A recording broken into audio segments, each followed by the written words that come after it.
welcome to episode 67 of the Johto Solo Runs on this channel. We are doing a solo run today with Feraligatr, the final stage evolution of the start Pokemon Totodile. And you know what, for being a mono water type, I don't think I'm going to use all too many water type moves really. Let's see what I mean by that. So we got a base stat total of 530, which is very high. And it's mostly put into its attack stat and its defense stat, being at 105 and 100 respectively. Its special attack is level it's at 17 and its speed is at 78. There are two lowest base stats. So why would we use special type moves of water when our attack is so high? We're going to find that out. Anyway, once we pick our Feraligatr up, we can get started on with this, and we can start looking at the level up moveset that we get. We start off with Scratch, Rage, which is fantastic in this generation in my opinion, and Water Gun. Rage in this generation is fantastic because you can actually switch out of using the move, whereas in Gen 1, if you used Rage, you are locked into using it completely. So Rage is actually a really good move in this generation, and as you can, if you go back and see my Dunsparce run, my Dunsparce run, I actually kept Rage all the way until the very final fight. So yeah, it's a great move to be using in this generation. So we're going to progress on to Mr. Pokemon's house, and annoyingly we don't have repels at this point, so you will see a lot of random Pokemon pop up. But yeah, we get a pretty good diverse moveset really. We do get Bite at level 21, which will be very good because around by that time we'll probably be at Morty. We do get Hydro Pump at level 58, but that's not the move that I'm really looking forward to using. The move that I really want off our level up moveset is Slash at level 38, because that'll take advantage of our higher base attack. And our TM HM moveset as well is honestly going to really help us out here as well. So we get majority of our HMs and TMs that we learn are going to be physical, meaning we can really take advantage of Feraligatr's bit higher base attack, And I gotta wonder, why was Meganium set up so badly for this generation, yet Feraligatr, its moveset and its level up moveset really complement it so well. Like, I don't know if this is going to be the best Pokemon over Typhlosion. Our ride for today is going to be Dungeon Master. Thank you for subscribing and welcome to the channel. I love the name. I also DM on my own D&D games with some friends. So yeah, I like that you've got yourself Dungeon Master. Anyway, yeah, physical type TMs that we get. We're going to get Iron Tail. We can get Earthquake. Right. This guy's not going to be too much of a problem. To be fair, most of Falconer's Gym is not going to be a problem whatsoever. We're going into this at minimum battles as much as we could do, but there's two mandatory trainers that will get us up to level 10 before we even get against Falconer. We're going to use Rage as much as we can in this early game just because I'm not planning on keeping it for the long game, but it's still a really good early game move. As soon as we get hit, our attack increases, and that's going to be pivotal to going against Falconer. Falconer, of course, has only got level 7 Pidgey and a level 9 Pidgeotto. We start off by using Rage and get hit immediately by Tackle, increasing our attack by one stage. From there, because he's a physical attacking gym leader, Rage is the perfect move to be using here, and we get an easy sweep.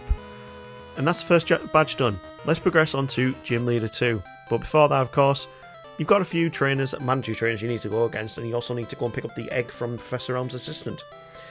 In the next tunnel here, there's a lot of rock type trainers, so we can just use Water Gun, actually use a water type move on this Feraligatr, and sweep through pretty quickly. We're pretty much one-shotting most things in this early game apart from the mage of trainers. Even against the likes of this guy with a level 6 Coffin, 2 scratches taken down very comfortably. So we're going into the next town at around about level 14, and of course we've got the Rocket Side Quest to deal with here. He's not going to be too much of a problem. We go for a Rage, Poison's physical attacking, so yeah. Our Rage keeps building, we get an easy win, and we're level 16 going into the gym challenge. So, do we go against the gym or do we go against the rival first? I opted for the gym just because the Bayleaf will be a bit of a problem with having Razor Leaf. There's not too much we need to really worry about in this gym apart from the fact that this guy's got 3 Pokemon and can poison you. But other than that, we don't really have too much of an issue with this gym whatsoever. If I get Rage, what I'm really planning about with Bugsy here, I'm hoping Rage is just going to accumulate more damage by getting hit more before that Cypher even comes out, so we can deal out a lot of damage before it even comes out. We get hit by 2 tackles, meaning we've had our attack increased by 2 stages, and that's nearly one shot in the Kakuna. Cypher comes out and goes straight for Fury Cutter, and then 2 Rages takes him down. This is why Rage is such a great move to have in the early game, and why Feraligatr and the Totodile line is actually pretty damn good in this generation. One reason why I would say Cyndaquil is better, just because it has probably a better type matchups throughout the entire game, and it gets the elemental punches. Whereas with Feraligatr we can only learn Ice Punch, which still will be useful, but it's not as good as our physical attacking moves.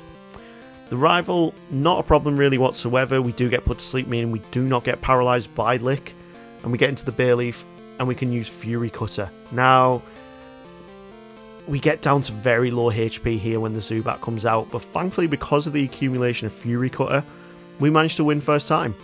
But we are quite high leveled for my liking. I would rather have done that at a lower level. Either way, we've got the second badge. We've beaten the rival. We've progressed on to Goldenrod City with the next big challenge to come up. And Fury Cutter is going to be a pivotal move in this as well. We are going to miss... Yeah, we're going to miss the Headbutt TM for now, just because there's other moves that I want to pick up. And we're going to pick up the TM for return if it's available right now. Nope. Our friendship is not high enough, so we cannot get the return TM yet. But we can pick up Ice Punch. You might be thinking, why don't I just go and get Blizzard? Because you can get that at this stage in the game corner. To be fair, I don't want to waste the time trying to get the coins. We can pick up the move Bite at level 21, which means we're set up perfectly for the next gym after this, and we're just using Rage to take her down. This is a great move. I really like Rage in Gen 2. Once we beat Whitney first time, we haven't actually lost a fight first time so far, we can progress on to the next town. And of course that means we go against a Sudowoodo without a water type move. We're going to use Ice Punch instead though, and that deals decent damage out. And then we progress on to Ecruteak City. This is not a mandatory fight, this is an optional fight, and I accidentally went into it. Meaning we did lose a little bit of time here just because I play these games on 4 times speed, and it means I do make some mistakes because I can't maneuver as quickly as I thought I would. And then we go against Psychic Greg, who has been annoying for a while, and this is why he's exactly annoying. He's put us to sleep, he's starting to use Dream Eater, and we don't wake up in time. Yeah, that's our first loss of the run. It's to Psychic Greg. I hate that guy. Really hate that guy. Let's go take our anger out on Morty. Morty, of course, not going to be a problem for us. We get the move Bite, which is just one-shotting his entire team, pretty much, until we get put to sleep by Gengar. Oh, is sleep going to be the bane of our life on this run? Possibly, yes. We could learn Scary Face, which lowers speed by 2 stages, but nah, we just need Bite to get through this fight. Not a problem whatsoever. And that's the first time winning against every single gym leader so far. That brings us to the Burnt Tower for an optional fight with our rival. Let's see how Dungeon Master does here. So we know Haunter will get taken down by a Bite. Perfect. Magnemite though, we don't have a move to really do massive damage on it. Thankfully Ice Punch can take it down in 2. And Bayleaf will go down 2 Ice Punches as well. I thought that would take it out in 1. Ice is a great type of move to be using for the rival fights in this game. A lot of his team are weak to it. And to be fair, he's a very specially built team, really. You want to be using a lot more special attacks on him than you do on... Well, you want to be using more elemental moves, I would be saying, or physical type moves. He gets Kadabra later on, which has got bad defenses. And of course, Haunter, Gengar, they don't have great defenses either. So, as long as you've got a ground type move, you can take them out pretty quickly. So, now we have started off the Secret Potion side quest, we also need to go and teach our Krabby some HMs. I mean, we can go over to Cyanwood and challenge the next gym. I can't believe that to this point in the run, the only loss that we've had is to Psychic Greg. This is why I don't like the guy. It's really, really frustrating having Hypnosis and Dream Eater. It's such a cheesy combo that I do not get access to with a lot of Pokemon. Because Dream Eater most times is locked in Kanto, unless you learn it on level up, which I don't think many Johto Pokemon do. Anyway, enough rambling about Psychic Greg, although it's annoying me. Let's go against Chuck. So Chuck is not really a problem for us. If we can use Rage and get hit by a lot of Fury swipes, we should be really, really good to go onto the Poliwrath. We don't get hit by Fury Swipes though, and he starts going for Mind Reader. But you don't see a Dynamic Punch. We get the 5th badge, and we can progress back over to Olivine City. We pick up the HM for Fly, and from now, we've got the quickest route to be able to go through this game. Olivine City is going to be a little bit of a mixed bag. We aren't teaching Surf to our Feraligatr here, so what can we do instead? Well, we can actually go back. Ah, I forgot to get the Pit Secret Potion. God damn it, I've lost some time there. That's really annoying. So, you're probably looking at the TM moveset and thinking which move is going to be the perfect one for this next gym leader. Well, the obvious one is going to be TM28, which is Dig. Did I learn it on this first attempt? No, I didn't. So I'm going to lose a little bit more time here as well, because I will have to... Well, I'm going to lose this first attempt, and I'll need to go and get Dig. I'm really annoyed that I didn't pick it up earlier. Didn't even think about that, the foresight. Anyway, we pick up Dig, and this becomes a very trivial gym for us. Magnemites go down very quickly to 1 Dig each, and then Steelix comes out. We can Ice Punch it, which he kind of mitigates by putting Sunny Day up, and then we start digging our way trying to get through this. We use Ice Punch and we get the freeze, meaning this fight is completely ours. Very happy at that, and it's been a while since I've seen a freeze on one of my runs. Especially in Johto as well. You don't see him as much in Johto as you do in Kanto, I think. Having 6 gym badges in tow, we can now progress to get the 7th over in Mahogany Town, but that comes with a big side quest beforehand, the Rocket side quest. And of course the Red Gyarados, which you can't beat, you can't progress unless you beat this thing. So if you don't catch it, you might as well beat it down and get a little bit of experience. We talk to Lance and then head back to Mahogany to see him Hyper Beam a guy into a wall. Never gets old, that. Overkill completely. And that brings us to the final fight of this part of the Rocket side quest before we can go and challenge the gym. Feraligatr here is just sweeping most things. It's level 38 and now we finally get rid of Rage for Slash. Slash is hands down the best move that Feraligatr can learn. Yes, it's only got 70 power, 100% accuracy, but it's got that chance to crit, like a higher chance to crit, which really complements its massive hitch, its massive attack. So you're going to see this in full play in the coming fights, until the need arises where we actually might need return. In Price's gym, I lose quite a bit of time here because I was not really paying attention, and I also hit 2 optional fights. Technically, there are no mandatory fights in Price's gym apart from himself, so yeah, annoying that I ran into 2 of them, and they've got a couple of Pokemon on the team. The Cloyster is more of an issue just because it's bulky, but yeah. Let's see how we do against Price. And I'm going into this fight without any Water-type moves as well, which would really help us against the Piloswine. Slash is perfect to take down the first 2 Pokemon pretty comfortably. With the crit, does massive damage. Piloswine's out next, and 2 Slashes will get us the win even with a crit. Well, it's going to be free at least because he used a Hyper Potion. No, the only gym leader that I have lost to has been Jasmine, and that's because I went in unprepared. So every other gym leader I've beaten first time, which is pretty damn good. That brings us to the end of the Rocket side quest, and we are just sweeping through all of these grunts. Even these executives who have better teams and more Pokemon, like who gives a team 6 Pokemon on the coffin line? It's a delay tactic in my opinion. They must have known that I was going to be solo running in this game, like in the future. They didn't want me to do that as much. So they put this douchebag here, and it means we lose a bit of time because that fight just takes so long. That brings us to the Underground with the next Rhydal fight, and this is going to be quite easy. Most of these Pokemon will go on very, very quickly. We've got Dig, we've got Ice Punch, even the Meganium. Yeah, it can tank 1 hit, but it can't take 2. Dig is perfect for the Haunter. Oh, we even cut his own HP to put us into a Curse. We slash the Sneasel, but we don't even take Curse damage because we take it out in 1 hit. So that brings us to the top of the radio tower again on the other side, where we can go against the next Rocket Executive. Again, we're going into this without any Water-type moves, and we can learn Screech at level 47, which is weirdly high level to learn Screech. But we don't have any problems in this fight whatsoever. We take a bit of damage, but we slash our way through. And my god, Feraligatr is doing incredibly well on time. We had a great run last week with Politoad, but I think Feraligatr might be even better. Claire is out next, with the Rising Badge up for grabs. We're going to Ice Punch our way through our dragons, and then when the Kingdra comes up, we're going to go straight for Slash. Very easy fight for a Feraligatr, and we're not even at level 50, which a lot of Pokemon have had to be recently. Not only do we get hit by Hyper Beam and Smoke Screen, but our defense is that good. Hyper Beam does barely anything.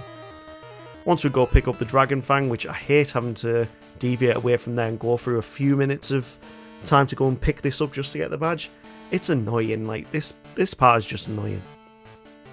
This means we can now progress on to the Pokemon League, and there's only a few mandatory fights we need to do here. This guy is one of them with the Espeon, and we don't really need to worry too much here. Bite is super effective, but it's not a one-shot on it, so I need to keep that in mind for later. Anyway, you can rest up with this girl's house here, and then you've only got like 3 mandatory fights after this. Well, 4 including the rival. So let's see how we do against Dungeon Master here in his final fight. I'm going to start off slashing the Sneasel. We're going to dig on the Magneton.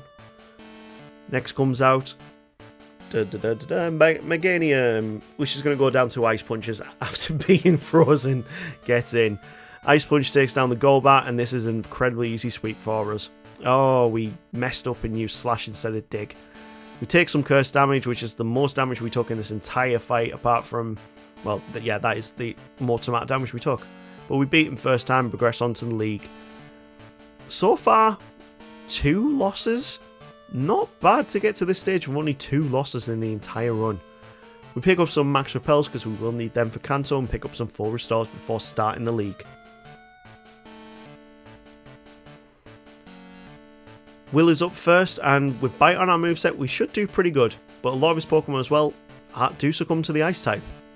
We've taught Earthquake as well because we know which guy's coming up next and he's going to be a problem. But we get down to very low HP, and Earthquake manages to get us the win there, but Slowbro is out and uses Psychic, so we take our 3rd loss of the run against Will of all people. Annoying. So we got this time, we go for Ice Punch, which one-shots the Xatu. Ice Punch against the Executor, again another one-shot. Jinx is out next, and Earthquake's a one-shot. Why didn't this happen on the first attempt? Slowbro is out next, and of course it takes a few hits to get taken down. But we're on full HP going into the final Xatu, and we get a flinch on it with Bite. Perfect, we get a full sweep, but why didn't that happen on the first run? I don't like being one of them Pokemon YouTubers that goes on their videos and goes, oh well, I just completed the whole game without a single loss. No, I'll show you all the losses that I get. I think there's only one video maybe that I did. I think the Poliwrath video in Gen 1, where I genuinely did it first time without a loss. I think I did. I can't remember. I'd have to go back and look at it myself. I do so many of these runs, I don't remember every single detail of all of them. Koga is not a problem for us whatsoever. We are doing very badly against his Crobat. We are losing HP fast, and that's because we're going to find another loss here against him.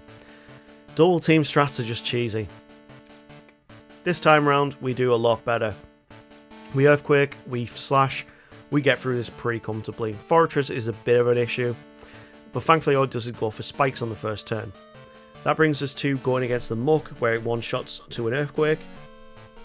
And then after that, the Crobat is the most annoying one. It's set up double team again, we Ice Punch, and it's going to take 2 Ice Punches to take it down. But yeah, there we go. Let's see how we do against Bruno. Without a water type move to work with, we're just going to go for the Earthquakes. Hitmontop will dig underground, and you can hit Pokemon underground with Earthquake. That brings us to the Hitmonchan, which does a little bit of chip damage. Earthquake takes down the Hitmonlee, and then the Machamp comes out, and Cross Chop doesn't even do about a third. So I'm quite comfortable we're going to do alright here. We just need to make sure we hit. We take it down, and that just leaves the Onix, which cowers in fear behind an Ice Punch. Bruno goes down, and we move on to Karen. Karen's got quite a varied team really, even though she's supposed to be a dark type trainer. But she uses her favourite Pokemon, so I can respect that. We slash our way through the Umbreon, annoyingly taking some sand attacks and damage along the way. And that brings us to the Vileplume, which... it's annoying that we hit ourselves twice in confusion before getting taken down by a Petal Dance. That Vileplume's starting to become a bit of an issue. Anyway, let's try this again. Inevitably, we are going to get hit by a sand attack on this Umbreon. It's kind of annoying in that way, and we do also get confused. We're taking a lot of damage from this guy, and we need to make sure we can one-shot this Vileplume. We don't get stun spored by... That was lucky. And then we get cursed. This is going from bad to worse incredibly quickly. Oh, can we hit it one time? Yes, we get the Houndoom down. That was lucky. Our accuracy was lowered. We've been cursed. But thankfully we still pull through, bringing us into Lance the champion. Lance sends out first his Gyarados, which we're going to slash into the ground. Thankfully, Hyper Beam has a recharge turn, and we also outspeed the Dragonites, meaning Ice Punch will one-shot them all. Once we've got down that Gyarados, which is the most frightening Pokemon on his team, we then progress on to the Charizard, which isn't going to do much to us apart from Hyper Beam. We take him down, and then Aerodactyl tries a pitiful wing attack, but 2 Ice Beams to take it down. We get the win at level 56 and the first time victory against Lance. Quite happy with that.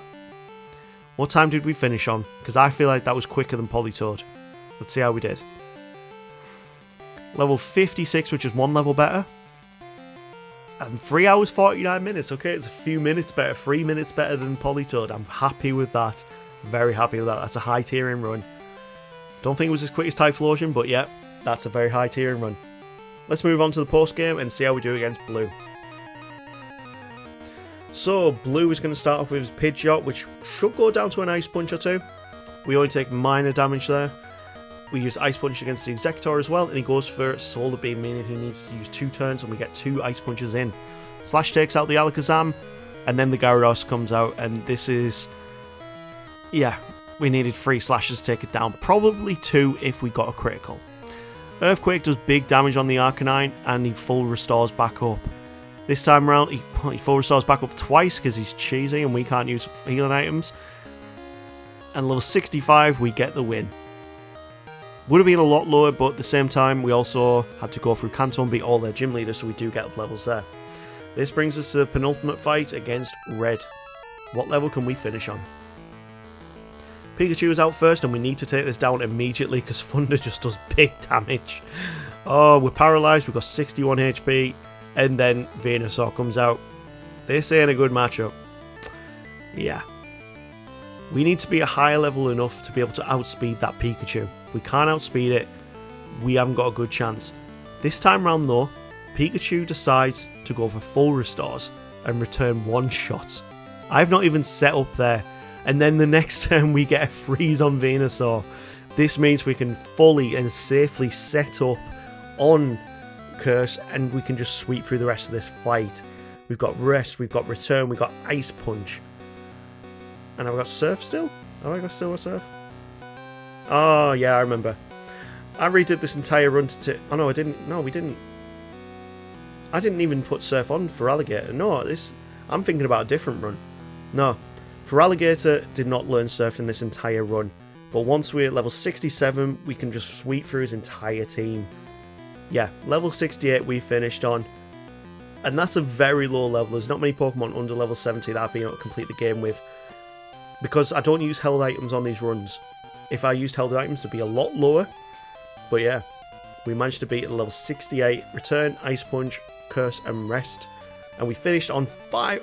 Oh, that went up to 5:01 just as I looked at that. I'm still counting that as 5 hours finish time. That's ridiculous. Nah, we finished at 5 hours, not 5 hours 1 minute. Okay, with the Feraligatr run over, that means we choose our Pokemon for the next video. Let's spin that wheel. And first up is Granbull. Been a while since we've done the Snubble line, and that would close it out, so I'm actually siding towards that right now. Second's Elekid. I love the Elekid line. I don't know, I do want to close out the Granbull line. Ampharos is out last. I'm going to go for Granbull. Yeah, why not? We'll go for Granbull, get out of the way, and then we can go on to one of the other Pokemon in another one at number point. If you haven't got to this point in the video, please smash that like and subscribe, and we will see you next week. Cheers.